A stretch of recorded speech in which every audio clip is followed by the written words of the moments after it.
പറഞ്ഞിട്ടില്ലേ, എനിക്ക് ഭക്ഷണം തട്ടിക്കഴിഞ്ഞാൽ എനിക്ക് പിന്നെ എൻ്റെ ബോധം പോകും. പിന്നെ അത് നെക്സ്റ്റ് ഡേ ആയാലും ചിലപ്പോൾ 5 അവർ 6 അവർ ഒക്കെ ആയിരിക്കാം. പറയാൻ പറ്റില്ല. ചിലത് ഭയങ്കരമായിട്ട് തട്ടിയാൽ അത് കണ്ടിന്യൂ അങ്ങനെ തന്നെയായിരിക്കും. എനിക്ക് ഒന്നും ഓർമ്മയുണ്ടാവില്ല. വെള്ളം വേണമെന്നില്ല, ഒന്നുമില്ല, ഫുഡ് വേണമെന്നില്ല, ആ ഒരു ഇതായിരിക്കും. എപ്പോഴും എന്നെ എണീപ്പിച്ച് കൊണ്ടുവന്ന് 3 ചായ തന്നു. അങ്ങനെയും എണീക്കട്ടെ എന്ന് വെച്ചിട്ട് ചായ തന്നു. പിന്നെ ഫുഡ് കഴിച്ചു. കഴിച്ചതിന് ഉച്ചയ്ക്ക് മാത്രം ഫുഡ് കഴിച്ചു കേട്ടോ. രാവിലെ ഒന്നും കഴിച്ചില്ല. രാവിലെ തന്നെ കിടപ്പ് കണ്ടിട്ട് തന്നെ വിളിച്ചിട്ടൊന്നുമില്ല. അപ്പം ഞാൻ കിടന്നു. ഉച്ചയ്ക്ക് പുറത്തുനിന്ന് ഫുഡ് ഓർഡർ ചെയ്ത് കഴിച്ചു. ഞാൻ ഇവിടുന്ന് അങ്ങനെയും ഞാൻ ഫുഡൊക്കെ കണ്ട് ചായ കണ്ട് എണീക്കട്ടെ എന്ന് വെച്ചിട്ട് തന്നു. എന്നിട്ട് എനിക്ക് ഓർമ്മ തന്നെ ഇല്ല. കഴിച്ചത് എന്താന്ന് പോലും ഓർമ്മയില്ല. കഴിച്ചു എന്ന് എനിക്കറിയാം. എന്നിട്ട് വീണ്ടും കിടന്നു. എനിക്കറിയാം എനിക്ക് തല പൊങ്ങില്ല എന്നറിയാം. അപ്പോൾ കുറച്ച് മുന്നെയാണ് ഞാൻ എണീച്ചത്. അമ്മ ഇങ്ങനെ വെറുപ്പിച്ചുകൊണ്ടേയിരുന്നു. വെറുപ്പിക്കുകയെന്ന് വെച്ചാൽ പിന്നെ അമ്മയ്ക്ക് അങ്ങ് ടെൻഷനാണ്. പിന്നെ ഞാൻ എണീച്ച് കുളിച്ച് ഫ്രഷായി എൻ്റെ ബുള്ളറ്റ് എടുത്ത് പുറത്ത് അതിന് മുന്നേ പറയാം. പിന്നെ ഇതൊക്കെ ഒരു നമ്മുടെ വിഷമം നമ്മൾ വിചാരിക്കും പുറമേ ഉള്ള വിഷമം നമുക്ക് ചെറിയ മൈന്യൂട്ടായിട്ടുള്ള വിഷമം നമുക്ക് താങ്ങാൻ പറ്റുമെന്നാണ്. പക്ഷേങ്കിൽ ചിലർക്ക് പറ്റിയെന്ന് വരില്ല. എൻ്റെ മനസ്സ് പുറമേ ഞാൻ സ്ട്രോങ് എന്ന് വെച്ചാൽ ഭയങ്കര സ്ട്രോങ്. പക്ഷേങ്കിൽ എൻ്റെ മൈൻഡ് സ്ട്രോങ് അല്ലായിരിക്കണം. അതുകൊണ്ടായിരിക്കാം ഞാൻ വേഗം പിന്നെ ചെറിയ കാര്യങ്ങൾക്ക് പോലും ഞാൻ വേഗം തളർന്നു പോകുന്നത്. അപ്പോൾ നിങ്ങൾ വിചാരിക്കും ഇങ്ങനെ പുറമേ സ്ട്രോങ് കാണിക്കുന്നവർ ഉപദ്രവിക്കാം, വിഷമിപ്പിക്കാം എന്നൊക്കെ ചിന്തിക്കും. പക്ഷേങ്കിൽ നമ്മൾ ആരെ ഉപദ്രവിക്കാണ്ടിരിക്കുക, വേദനിപ്പിക്കാണ്ടിരിക്കുക. ഞാൻ ആരെ അങ്ങോട്ടൊന്നും വേദനിപ്പിക്കാറില്ല കേട്ടോ. പിന്നെ അങ്ങനെ വേദനിപ്പിക്കുന്നുണ്ടെങ്കിൽ തന്നെ പിന്നീട് എനിക്ക് തന്നെ കുറ്റബോധം തോന്നും. പിന്നെ എനിക്കത് ചിലപ്പോൾ സോറി പറയാൻ പറ്റുന്നിടത്ത് ഞാൻ സോറി പറയും. ചിലയിടത്ത് സോറി പറയാൻ ചെന്ന് അടിയിട്ട് അങ്ങനെ ഞാൻ ആരെയും വേദനിപ്പിക്കില്ല കേട്ടോ. ഒരു മൈന്യൂട്ടായിട്ട് ഒരു 1-2 പേര് ഇപ്പോൾ ഈ ഇടയ്ക്ക് ഒന്ന് വേദനിപ്പിച്ചു എന്ന് എനിക്കറിയാം. പിന്നീട് ഞാൻ മനസ്സിലായിരിക്കും സോറി, എന്തിനായിരുന്നു, അത് വേണ്ടിയിരുന്നില്ല എന്ന് വിചാരിക്കും. പക്ഷെ കയ്യിലിരിപ്പ് കാരണം ഞാൻ വേദനിപ്പിച്ച് പോകുന്നതാണ്.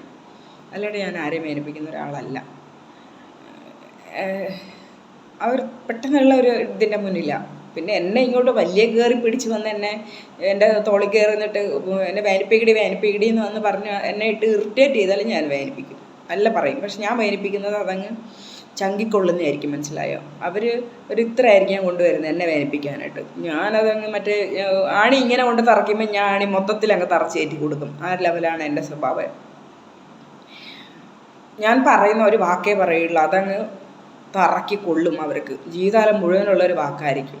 അതിൻ്റെ ഒരു ബാഡാണെന്ന് എനിക്കറിയാം. പക്ഷെ ഞാൻ അങ്ങനെ ഇങ്ങനെയൊന്നും ആരെയും ഒന്നും പറയാറില്ല. ഞാൻ എൻ്റെ വഴിക്കൂടെ ഞാൻ പോകുന്ന കൂട്ടത്തില്ല. കണ്ടില്ല കേട്ടില്ല എന്നുള്ള രീതിയിൽ പോകുന്നതാണ്. മറ്റുള്ളവർക്ക് ഹെൽപ്പല്ലാണ്ട് ഞാൻ ദ്രോഹിക്കാനായിട്ട് പോലുമില്ല.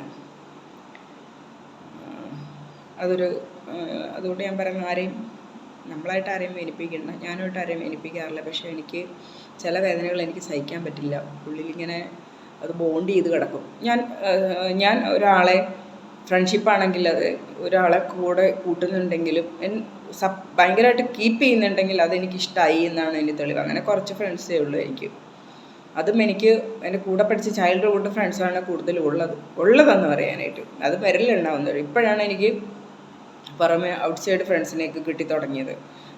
നല്ല കുറച്ച് നല്ല അടിപൊളി ഫ്രണ്ട്സാട്ടെ. എന്തും പറയാൻ പറ്റുന്ന അത്ര നല്ല കീപ്പ് ചെയ്യുന്ന ഫ്രണ്ട്സ് ഉണ്ട്. അതിലൊരു ഫ്രണ്ടിൻ്റെ ഭാര്യ ഇപ്പം ഭയങ്കര ഫ്രണ്ടാണ്. അയ്യോ എപ്പോൾ നോക്കിയാലും എന്നെ വിളിക്കും, എന്നോട് സംസാരിക്കണം. അവൾക്ക് ഞാൻ പറഞ്ഞ എക്സാം കഴിഞ്ഞോട്ടെ നിന്നെ ഞാൻ ഡെയിലി വിളിക്കുന്നുണ്ട്, നിൻ്റെ വീട്ടിലോട്ട് ഞാൻ വരും, നിന്നെ കത്തി വയ്ക്കൂടി എന്നൊക്കെ പറഞ്ഞിട്ട് വെച്ചുകൊണ്ടിരിക്കുകയുണ്ട്. എന്നെ ഭയങ്കര കാര്യമാണ്. ഇപ്പം എപ്പോഴും വിളിച്ചുകൊണ്ടിരിക്കും. എടി കൽപ്പൂ കല്ലു എന്ന് പറഞ്ഞുകൊണ്ട് വിളിച്ചുകൊണ്ടേയിരിക്കും. എന്നെ ഭയങ്കര ഇഷ്ടം. എന്നിട്ട് പിന്നെ ഞാൻ പറയും നിന്നെ മൊത്തത്തിൽ മാറ്റിയെടുക്കണം, ഞാൻ മോഡലായിട്ട് കൊണ്ടുപോകും എന്നൊക്കെ പറയും. അങ്ങ് ചിരിയാട്ടാവും. പിന്നെ പറഞ്ഞു കേൾക്കുമ്പോൾ ഞാൻ എൻ്റെ പറച്ചിലേ കേൾക്കുമ്പോൾ എൻ്റെ സംസാരം കേട്ടിരിക്കാൻ ഭയങ്കര ഇഷ്ടമുള്ളതുകൊണ്ട് വിളിക്കുന്നത്. ഞാൻ ഭയങ്കര കോമഡിയാണ് പറയുന്നതൊക്കെ. അതുകൊണ്ട് ഇഷ്ടമുള്ളതുകൊണ്ട് വിളിക്കുന്നതാണ്. എന്നെ അറിയാമെന്നുള്ളവർക്ക് അറിയാം. എനിക്ക് അങ്ങനെയുള്ളവരെ ഇഷ്ടം. ഫേക്ക് 2 മുഖമുള്ളവരെ എനിക്കിഷ്ടമില്ല. ഞാൻ പറയുന്നത് തമാശയാണെന്ന് അവർക്കറിയാം. ഞാനെല്ലാം ചുമ്മാ തമാശയ്ക്കാണ് പറയുന്നത്, അതിനപ്പുറത്തേക്കില്ല. ഞാൻ ചുമ്മാ എല്ലാം തമാശ രൂപേണ അങ്ങ് പറഞ്ഞു പോകും, എന്തും പറയും, മനസ്സിലായോ?